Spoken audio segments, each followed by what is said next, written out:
Menteri Tnad Information but Public Relations uba Lahkmen Rymbui ak artrik unai luar hajar arpusan lalu me Jingialang ba Tnad DIPR ban Shim Sienjam ban Pynkhlaiñ ikurkom trekam jog ni Tnad. Bat kane kalong hadian bola Shimti ya kasuki ban kami ya Tnad DIPR. Habakran ni kelak patai kubor uba Lahkmen Rymbui ulong ba Tnad kalong kebakongsan ban sampat ba skim bat ki polisi jong sarkar. Pada kejok jong ini teknologi pemerintah kalau badan kam ban Pynkhlaiñ kerukom trekam jong ke DIPR kenang bagi pat ba kenyo kejing tiap ba dikejing trekam jong sarkar jela ulang syok baku menteri ku ban penthamai bat ban per kerukom trekam hakani Tnad kenang bagi jing tiap ken poistat sekipat ba da ke bakdo bawa ke sarkar ke por ke sam kejing tiap gelap patai kubor ndrekan long bahaya la dagi pat ba ke yo kejing tiap na ke website jong ke DIPR DIPR so that to know about their functioning and what is to be done in the near future. So that's on to which I have to be taken. So any intervention which you're looking from your side in the department?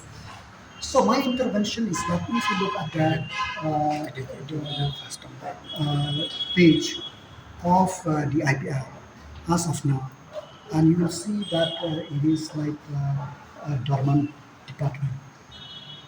In this age of social media, in this age of fast information, then it is like a dormant department. So I want it to make a vibrant. You know, the IPR is the very important department which will propagate, which will inform people of the policies of the government and what is intervention and what are the achievement of the government. So, but it seems that do information pass to journalists but not in its own website or its own social media page. So that's why I told them that let us come back, we'll make this department a vibrant department where genuine information for people they could get from the departments.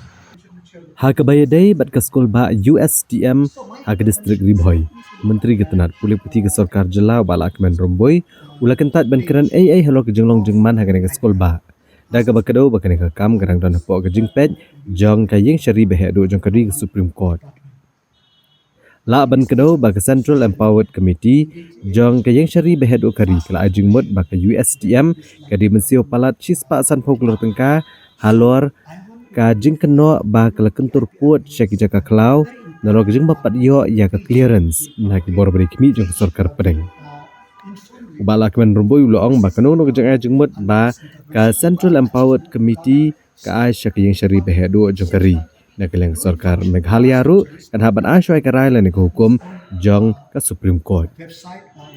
What your take on this? See, this is the case of Supreme Court. So until unless the Supreme Court gives a judgment, I cannot comment on that.